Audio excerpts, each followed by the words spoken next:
ये चार बातें नोट कर ले, बहुत ये जीवन के लिए अत्यंत लाभदायक है। जब आपका मन आपको परास्त कर रहा है, जला रहा है, वो जलन सिर्फ मन को प्राप्त हो रही, आपको नहीं। आप बिल्कुल दूर हैं, आप दृष्टा हैं, आप साक्षी हैं उसके, आप स्वामी हैं उसके। यदि आप स्वीकृति नहीं देंगे तो आपसे पापाचरण नहीं करा पाएगा। आपको डरना नहीं कि अब मन में काम आ गया, क्रोध आ गया, अब तो मेरी दुर्गति हो जाएगी, बिल्कुल नहीं। ये चार बातें बहुत जल्दी मन को प्रभु में लगा देंगे। अगर आप पकड़ पावे, ना पकड़ पावे तो भोगे। फिर आपका मन आपको जलाएगा, फिर आप रोएंगे, चिल्लाएंगे, भागेंगे। कहां भाग के जाओगे? जो संसार में फंसे हुए जन है वो तो भाग के यहां आ रहे हैं श्री जी की शरण में। यदि आप अपने मन को संभाल नहीं पाए तो फिर कहां भाग के जाओगे? इन्हीं की शरणागति से तो निर्विकार हुआ जाता है, निश्चिंत हुआ जाता है, निर्भय हुआ जाता है। इनके चरणों को छोड़कर कहां निश्चिंतता होगी, कहां निर्भयता होगी? पहला, बिल्कुल ये जीवन की वो दवा है जिससे आप बिल्कुल ठीक हो जाएंगे यदि ये जीवन में उतार ले तो। हृदय में लिख लो, दिमाग में लिख लो, किसी नोटबुक में लिख लो, जो आप रोज स्वाध्याय करें। पहला, जहां जहां मन जाए, जिस वस्तु व्यक्ति स्थान में, तत्काल अपने प्रिया प्रीतम की भावना कीजिए। ये राधा वल्लभ लाल जी, क्योंकि ये व्यक्ति पहले भी नहीं था, बाद में भी नहीं रहेगा। बीच में जो व्यक्ति दिखाई दे रहा है, ये व्यक्ति नहीं, मेरे प्रभु है। वस्तु नहीं, मेरे प्रभु है। ये स्त्री नहीं, ये प्रभु है। ये पुरुष नहीं, ये प्रभु है। ये पापी नहीं, ये प्रभु है। ये महात्मा नहीं, ये प्रभु है। मान लो, सवाल हल हो जाएगा। दूसरा, जहां जहां मन जाए वहां वहां मिथ्यात्व भाव करके, ये सब माया का विलास, राधा वल्लभ श्री हरिवंश, राधा वल्लभ। और मन का एक स्वभाव है, जहां हम परिचय उसका ये जान जाते हैं स्वभाव का, तो हम उससे शासन में ले लेते हैं। लोग परिचय नहीं जानते हैं। जीव ही आप जानेंगे, ये भागाते हुए आ जाएगा। इसको सेकंड में भी, कम समय में अधीन किया जा सकता है, और पूरा जन्म लग जाएगा फिर भी अधीन नहीं कर पाओगे। बात को समझिए। ये एक सेकंड में विश्व ब्रह्मांड में कहीं भी यदि इसका परिचय है, वो तत्काल पहुंच जाएगा। वायु भी इसके समान वेगवान नहीं है मन। अगर अमेरिका गए हैं, आपने वो दृश्य देखा है, कोई एरिया, महल, घर, जो भी, एक सेकंड के कम हिस्से में वो पहुंच जाएगा। ऐसे मन को प्रभु में लगाने के लिए जहां मन जाए, और जाना कि गया, इतना सावधान साधक होना। गया, वो तत्काल आ जाएगा, उसको बुलाना नहीं पड़ेगा, वो तत्काल लग जाएगा। राधा वल्लभ श्री हरिवंश, राधा वल्लभ श्री हरिवंश, राधा वल्लभ। हो सकता है 5 बार न कह पाओ, फिर भाग जाए, फिर उसे लाना है। इसे कहते हैं अभ्यास योग। अभ्यास योग युक्तेन चेतसा नान्यगामिना। एक दिन ऐसा आएगा, नान्यगामिना, ये जाएगा ही नहीं, ये नहीं जाएगा। फिर दिव्य शाश्वत परम पुरुष की प्राप्ति इसी से हो जाएगी। तीसरा, हमारे मन में जो सही स्फुरणाएं हो रही, उसका सपोर्ट जरूरी है। विरोध से ही मन केवल काबू में नहीं होता है, सपोर्ट जरूरी है। अब सपोर्ट शब्द से कितना मन प्रसन्न हो रहा है, हर्षित हो रहा है, उस बात का सपोर्ट जो गुरुवाणी, शास्त्र, संत जनों की वाणी, उसके अनुकूल वो बोल रहा है। चलो आज हम तुम्हारी बात पूर्ण कर देते हैं। वो कहता है मुझे आज मीठा खाने की बहुत इच्छा है। ठीक है, हम श्री जी को भोग पधराते हैं, नाम कीर्तन करते हैं, आचमन कराते हैं, फिर उसको पा लेते हैं। बिल्कुल वो आपको भजन में विरोधी भाव नहीं पैदा करेगा। कहीं कहीं मन को सपोर्ट करना है, वो कहीं कहीं शास्त्र सम्मत गुरु आज्ञा के अंतर्गत। सपोर्ट जरूरी है, जरूरी है। बिल्कुल विश्वास मानिए, ये 4 बातें जो बता रहे हैं ये जीवन की धरोहर है जो आपको दे रहे हैं। चौथी बात, जो शास्त्र विरुद्ध दोष वाली सलाह दे रहा है, बिल्कुल नहीं, बिल्कुल नहीं, बिल्कुल नहीं। जैसे वो जरूरी है सपोर्ट, ऐसे बिल्कुल सपोर्ट नहीं, बिल्कुल सपोर्ट नहीं, बिल्कुल नहीं। अब वो आपको जलाएगा। जैसे सपोर्ट शब्द से हर्षित हो गया, ऐसे बिल्कुल नहीं शब्द से वो शोकित हो जाएगा। अब आपको उदास कर देगा। जब उदास वो होगा तो आप उदास हो जाएंगे, कहीं मन नहीं लगेगा। आपको लगता है अब तो जीवन बेकार हो गया। तो मन लगना ही जीवन है क्या? अरे अभी आप समझे नहीं। सोहम तवै आश्रितः, मैं प्रियालाल के आश्रित हूं। तो तन वांग मनोभीर, अगर ये नहीं लग पा रहे तो मैं स्वयं प्रियालाल के आश्रित हूं। ये मुझे कैसे भ्रष्ट कर सकता है? तन वांग मनोभीर, शरीर, वाणी और मन, ये हम समर्पित कर रहे हैं। तो शरीर, वाणी, मन, ये तीनों धोखा दे रहे हैं। शरीर बीमार हो गया है, जबान खराब हो गई है, मन गलत चिंतन करा रहा, तो हमारा बाल बांका भी नहीं कर सकता, क्योंकि सोहम तवैवाश्रिता, मैं स्वयं प्रियाजू की शरण में हूं। उपासक देखो, देखो जरा इस पर विचार करो। क्या शरीर को त्याग देने से परम पद मिल जाएगा? दुखों की निवृत्ति हो जाएगी? क्या निर्विकारता आ जाएगी? नहीं। ऐसे शरीर को नष्ट करने वाले को प्रेत योनि मिलती है। प्रेत योनि महाभयानक कष्टदायी, जिसमें वो दरिया के समीप रहते हुए बूंद पानी नहीं पी सकता, केवल वायु भक्षण करके वो जलता रहता है। कितने समय तक इसकी कोई सीमा नहीं है, युग युग बीत सकते हैं। ये मन जिसको तुमने अपना माना, कितनी दुर्गति का रास्ता चयन करा दिया। उपासक मस्ती सीखे। अरे चाहे गृहस्थ हो या विरक्त हो, भगवत आश्रित मस्त रहना सीखो। सदा रहो अलमस्त, नाम की धुन में हो जा मत वाला। निरंतर नाम, क्या फर्क पड़ता है मन सही है या गलत, क्या फर्क पड़ता है? क्यों? क्योंकि मैं स्वयं प्रभु के आश्रित हूं। मैं सच्चिदानंद का सच्चिदानंद अंश हूं। ना मैं कभी दूषित था, न दूषित हूं, न दूषित रहूंगा, और ना सृष्टि में किसी की सामर्थ्य है कि मुझे दूषित कर सके। इंद्रियां दूषित हो सकती हैं, मन दूषित हो सकता है, क्रिया दूषित हो सकती है। अब हम प्रभु के बल से इन इंद्रिय, मन और शरीर के दोषों का नाश करूंगा, ना कि इनके अनुसार चलूंगा। ये उपासक का स्वरूप है। व्यथा इंद्रिय प्रमथन स्वभाव वाले, मनुष्य प्रमथन स्वभाव वाला, इनके मथित होने पर, मनमथ नाम है काम का, वो इनमें बैठ करके ऐसा प्रमथन करता है, ऐसी व्यथा उत्पन्न करता है कि साधक का तदात्म भाव होने के कारण वो असहनीय हो जाता है और वो गलत संकल्प और चेष्टा में उतर जाता है। इसी को सह गया सो महापुरुष। यम ही न व्यथयन्ते ते पुरुषम पुरुषर्षभ। हे पुरुषों में श्रेष्ठ अर्जुन, अर्थात वो पुरुषों में श्रेष्ठ पुरुष है जो प्राप्त व्यथा को सह जाता है। इंद्रिय मन के द्वारा विकारात्मक पीड़ा को बिना किसी से राग द्वेष किए चुपचाप सह गया। ये भगवान की विशेष कृपा उस पर। हमारा मन क्या बुद्धि के साथ सोचवाता है कि जब हमें जो काम सताया, लोभ मोह ममता जो भी, हमें वो तत्काल मिल गया और हम शांत हो गए तो सौभाग्य समझते हैं।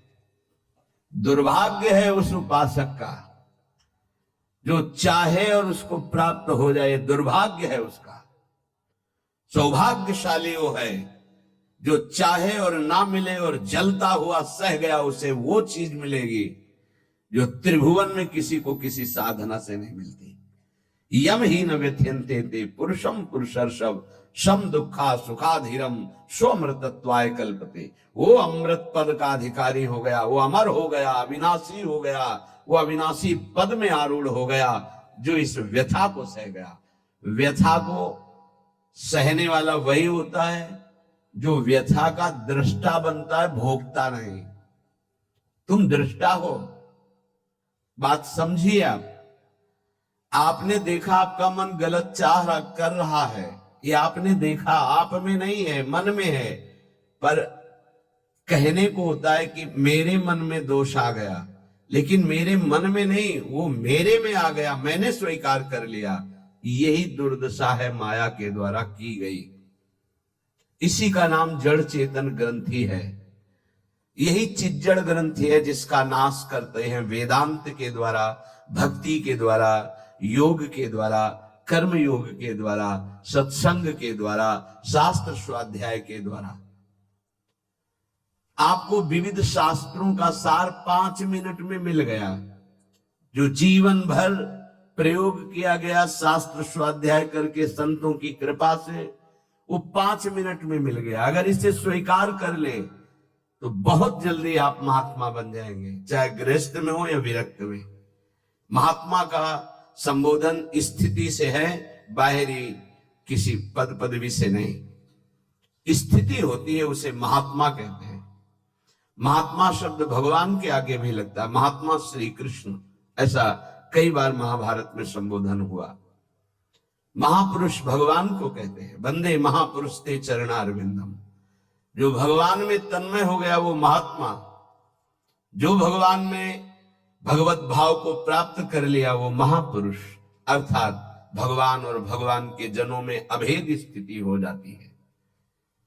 अगर ये आज जो चर्चा हो रही इसको आप अपने जीवन में नहीं धारण कर पा रहे तो दुर्भाग्य है, जलोगे, रोगे, परेशान कर देगा तुम्हें मन। इसको बहुत बार सुनना।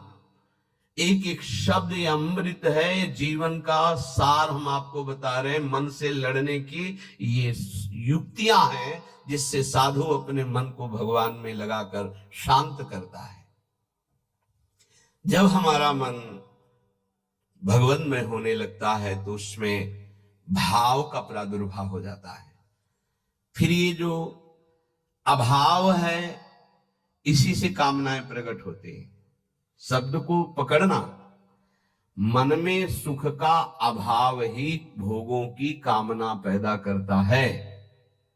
मन में भगवत भाव ही निर्विकारता की स्थिति प्रदान करता है। जब आप इन 4 सूत्रों का प्रयोग करके मन को भाव में ले आएंगे तो यही मन जो आपको रुलाता है यही नचा देगा। पायो जी पायो मैंने राम रतन धन पायो, नाच पड़ोगे कि वस्तु अमोलक दी मेरे सतगुरु। निष्दिन बढ़त सवायो, रात दिन आनंद बढ़ रहा है, सदगुरु ने निहाल कर दिया। किसी को ऐसा लगता हो कि हाथ रखने से